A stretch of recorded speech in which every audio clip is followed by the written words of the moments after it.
એનું રોજનું કામ છે અને હું 5 મિનિટ એની સાથે વાત કરું 10 મિનિટ તો આપણે જેટલું ઉપયોગી જોઈતું હોય જુદા જુદા ફિલ્ડના ઘણા મિત્રો રાખું છું. આઈટીમાં મારા ઓછામાં ઓછા 1-2 ડઝન મિત્રો છે. આઈટીમાં પણ આર્ટિફિશિયલ ઇન્ટેલિજન્સમાં કામ કરતા મિત્રો છે, સાયબર સિક્યોરિટીમાં કામ કરતા, ઇન્ટરનેશનલ લેવલમાં કામ કરતા ફ્રેન્ડ છે.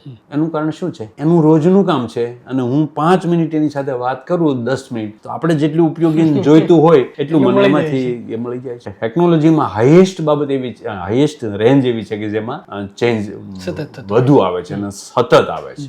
એવી રીતે જ્યાં જે રીતે કામની પરિસ્થિતિ હોય કે આપણો ધંધો હોય એ પ્રમાણે જો તમે ચેન્જ નહીં કરો અને જૂની પદ્ધતિથી જ બધું ચલાવશો તો તમારા ગ્રાહકો જે છે એ ચેન્જ થઈ ગયેલા હશે તો એ તમને સ્વીકારશે. તમે જે સર્વિસીસ આપો છો એ અપડેટેડ હશે અને તમે આઉટડેટેડ હશો તો કામ થવાનું નથી. તો આજે આપણે એકલા નહીં, આપણી આખી ટીમ અને આખું ઓર્ગેનાઇઝેશન આ ટેકનોલોજી અને એની સાથેના બધા ચેન્જ સાથે એક્સેપ્ટન્સ સાથે સ્માર્ટ બનવું પડશે. અધરવાઇઝ આ કામ થઈ શકશે નહીં. અહીંયા બેઠા બેઠા આપણા છોકરાઓ યુરોપ અને અમેરિકન કામ કરી રહ્યા છે આઈટીની અંદર, તો એના માટે ઇઝી છે. અને આપણે રાત્રે 2 વાગે એની સાથે વાત કરવા માટે પ્રિપેર્ડ ન હોઈએ તો આપણું કામ નહીં થઈ શકે અથવા તો આપણું કામ કોઈ સ્વીકારશે નહીં.